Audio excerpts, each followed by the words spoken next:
हरियाणा के कई जिलों में घना कोहरा छाया हुआ है। आसपास के कई क्षेत्रों में घना कोहरा देखने को मिल रहा है। कोहरे के चलते विजिबिलिटी बेहद कम हो गई है।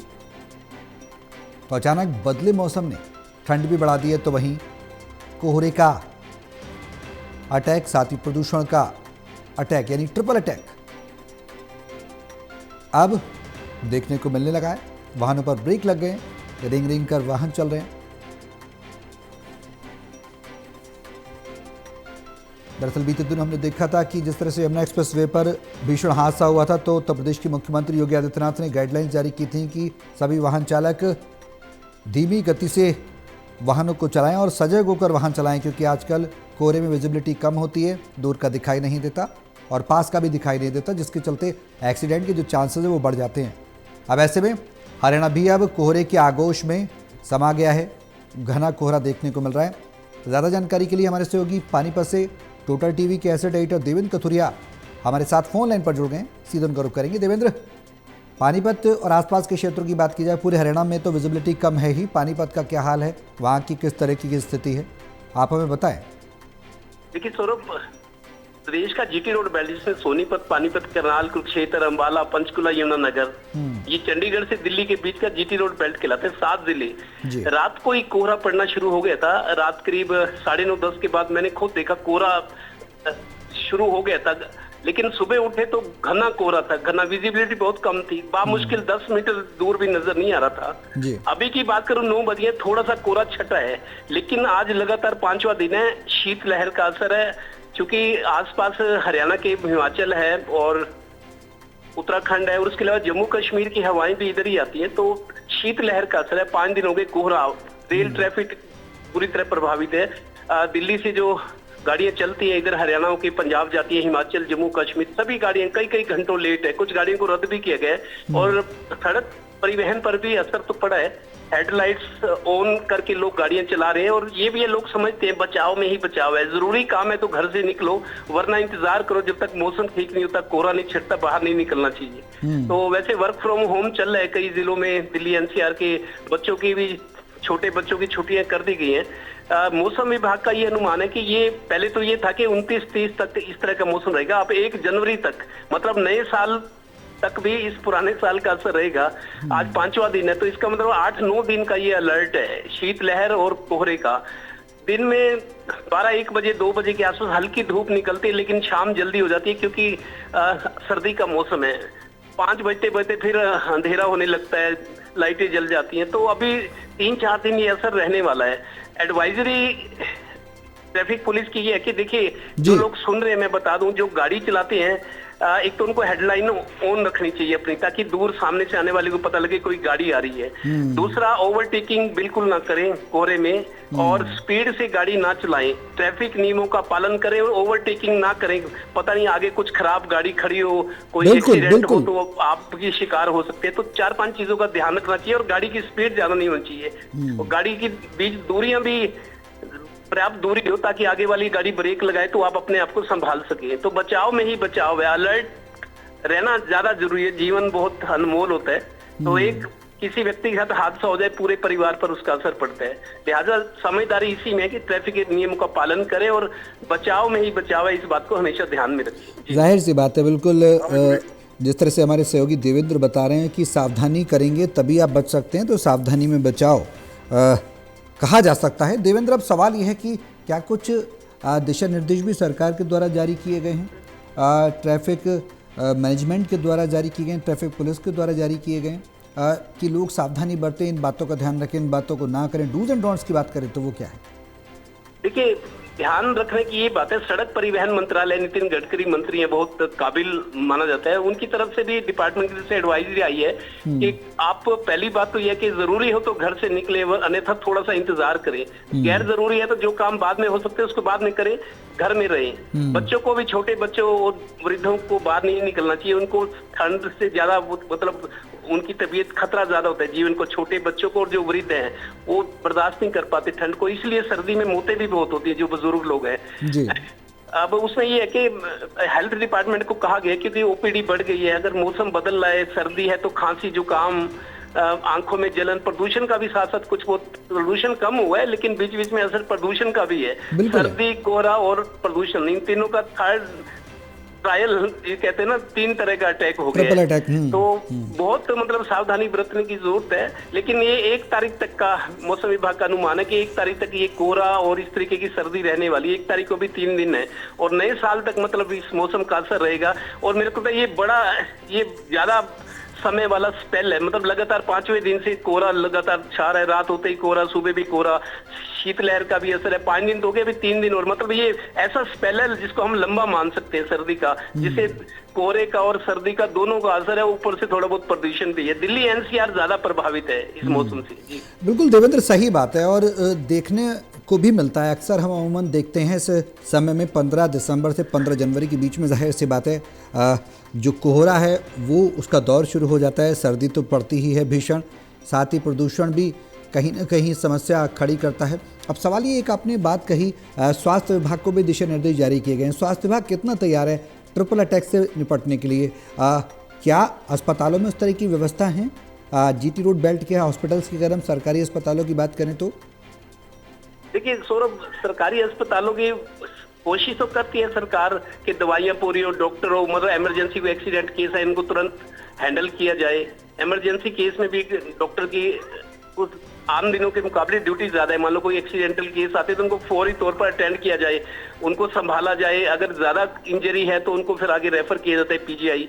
तो हॉस्पिटल में होते हैं इंतजाम। बाकी सरकारी हॉस्पिटलों को आपको पता है कहीं ना कहीं खामियां रहती हैं। अगर डॉक्टर पूरे हैं तो फिर सपोर्टिंग स्टाफ नहीं है, जो पैरामेडिकल स्टाफ होता है, कई बार दवाइयां नहीं होती, एम्बुलेंस टाइम पर नहीं मिलती। सारी चीजें चाक चौबंद हो, कोशिश तो की जाती है, लेकिन कहीं ना कहीं खामी सामने आती है। सरकारी का नाम है जो सरक सरक कर चले, देसी भाषा में कहते हैं। सरकार में काम होते होते होता है, ये इसका फिक्र है। लेकिन तब भी चूंकि इमरजेंसी सेवाएं होती है मेडिकल में, इसलिए लोग प्राइवेट हॉस्पिटल पर ज्यादा भरोसा करते हैं, क्योंकि तुरंत उनकी देखरेख होगी, अच्छा इलाज होगा, अटेंडेंट होते हैं। बिल्कुल सही बात है, बिल्कुल सही बात है, बिल्कुल सही कह रहे हैं आप देवेंद्र। ये समस्या हेल्थ की एक समस्या, एक बड़ी चुनौती है, न सिर्फ हरियाणा के लिए बल्कि पूरे देश के लिए भी हेल्थ की चुनौती है। अब देखते हैं किस तरह से सरकार इस पर जीत पाती है, इसको काबू में कर पाती है और समस्त सुविधाएं सरकारी अस्पतालों में देखने को मिलती है, जो कि फिलहाल तो अभी दूर की कौड़ी साबित हो रही है। तमाम प्रयासों के बाद बहुत शुक्रिया देवेंद्र तमाम जानकारी साझा करने के लिए। हमारे सहयोगी चरखी दादरी से प्रदीप साहू भी हमारे साथ फ़ोन लाइन पर जुड़ गए, सीधे उनका रुख करेंगे ज़्यादा जानकारी के लिए। प्रदीप, क्या कुछ जानकारी है प्रदूषण को लेकर, ठंड को लेकर? कोहरा जिस तरह से अपना रौद्र रूप दिखा रहा है, ठंड रौद्र रूप दिखा रही है, प्रदूषण का रौद्र रूप थमने का नाम नहीं ले रहा, क्या जानकारी है?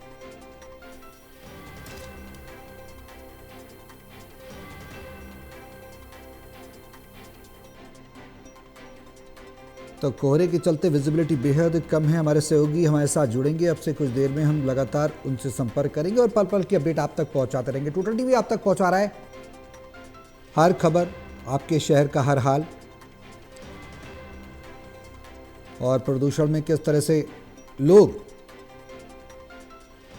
कोहरे का और ठंड का डबल अटैक झेल रहे हैं।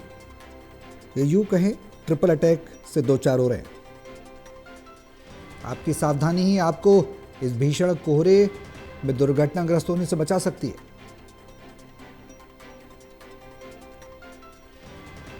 कहा भी जाता है कि सावधानी हटी दुर्घटना घटी।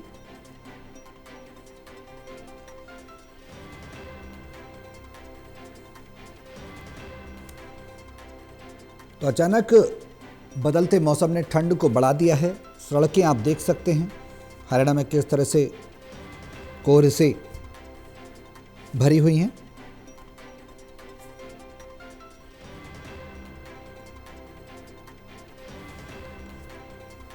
हमारे सहयोगी योगेंद्र सैनी बहादुरगढ़ से हमारे साथ फोन लाइन पर जुड़ गए हैं, ज्यादा जानकारी के लिए सीधे उनका रुख करेंगे। योगेंद्र, क्या कुछ जानकारी है आज जिस तरह से कोहरा, ठंड और प्रदूषण का ट्रिपल अटैक देखने को मिल रहा है, किस तरह के हालात हैं और क्या कुछ व्यवस्थाएं सरकार के द्वारा की गई हैं, विस्तार से बताएं। बिल्कुल, जिस तरह से जो है वो देखने को मिल रहा है और विजिबिलिटी की बात की जाए तो बिल्कुल शून्य के करीब यहाँ पर सुबह से ही देखने को मिलती है। हालांकि दोपहर बाद जो है वो थोड़ा कोहरा छटने की उम्मीद यहाँ पर नजर आ रही है, लेकिन बात की जाए सड़कों की तो जो वाहन है वो काफी रैंक कर यहाँ पर चल रहे हैं और सभी ने हेडलाइट हालांकि जलाई हुई हैं, लेकिन इससे जो है दुर्घटना का खतरा भी बना रहता है, क्योंकि विजिबिलिटी ना होने के कारण जो है कई बार दुर्घटना भी हो जाती हैं। लेकिन साफ तौर पर जो पुलिस प्रशासन है या जो प्रशासन है स्थानीय, उनका साफ तौर पर ये दिशा निर्देश दिए गए हैं कि अपनी वाहनों की हेडलाइटों को खुला रखें, साथ ही रिफ्लेक्टर जो टेप्स हैं वो लगवाएं। हालांकि प्रशासन ने ये कुछ दिनों पहले एक अभियान भी चलाकर कुछ वाहनों पर रिफ्लेक्टर लाइट टेपें लगाई थी, लेकिन इसके बावजूद जो है वो जो झज्जर का और विशेषकर बहादुरगढ़ का जो रिंग रोड हैं वो काफी हादसे के उन पर काफी हादसे होते हैं। तो उसको लेकर के जगह जगह जो है वो नाके भी लगाए गए हैं और लोगों को जागरूक भी यहाँ पर किया गया है, खासकर वाहन चालकों को। लेकिन इसमें इन सब में एक अच्छी बात ये भी है कि कृषि विभाग की बात की जाए तो उनका साफ तौर पर कहना है कि ये जो धुंध है और ये जिस तरह का पाला जितना यहाँ पर पड़ेगा वो जो है सरसों की और विशेषकर गेहूं की फसल के लिए काफी लाभप्रद रहेगा और उससे फसल को अच्छा लाभ होगा, जिससे किसानों की खेती भी बढ़ेगी। तो कुल मिलाकर फिलहाल जो स्थिति है वो विजिबिलिटी कम है और सुबह सुबह जब बच्चे अपने घरों से स्कूलों के लिए निकले थे तो उनको भी काफी परेशानियों का सामना करना पड़ा और साथ ही जो रोजमर्रा अपनी नौकरियों पे जाते हैं दूर दराज के इलाकों में, उनको भी यहाँ पर परेशानियां देखने को मिली।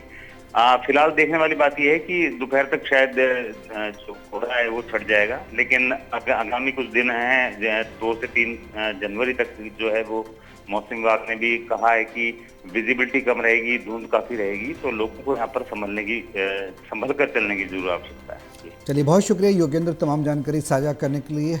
चरखी दादरी से प्रदीप साहू भी हमारे साथ, हमारे सहयोगी जुड़ चुके हैं, सीधे उनका रुख करेंगे। प्रदीप, क्या को जानकारी है अब बड़ी सर्दी को लेकर, प्रदूषण को लेकर, कोहरे को लेकर किस तरह की स्थिति अब हरियाणा में देख रहे हैं? चरखी दादरी के आसपास के क्षेत्रों में देखने को मिल रही है, शहरों में देखने को मिल रही है, जिलों में देखने को मिल रही है, विस्तार से बताएं।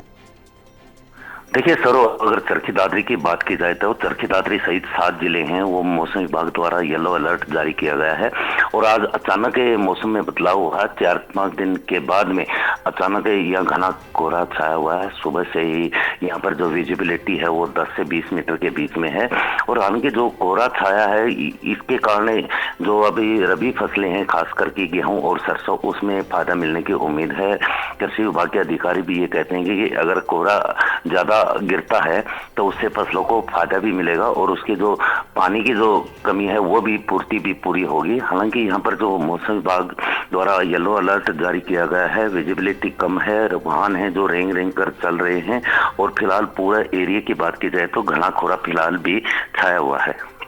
बिल्कुल प्रदीप, अब आने वाले समय में फिलहाल क्या कुछ राहत की उम्मीद की जा सकती है मौसम विभाग के द्वारा या फिर कोई जानकारी दी गई है?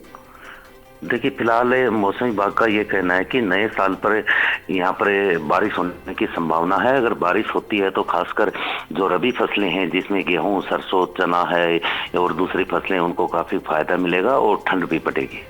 चलिए, बने रहें प्रदीप आप हमारे साथ।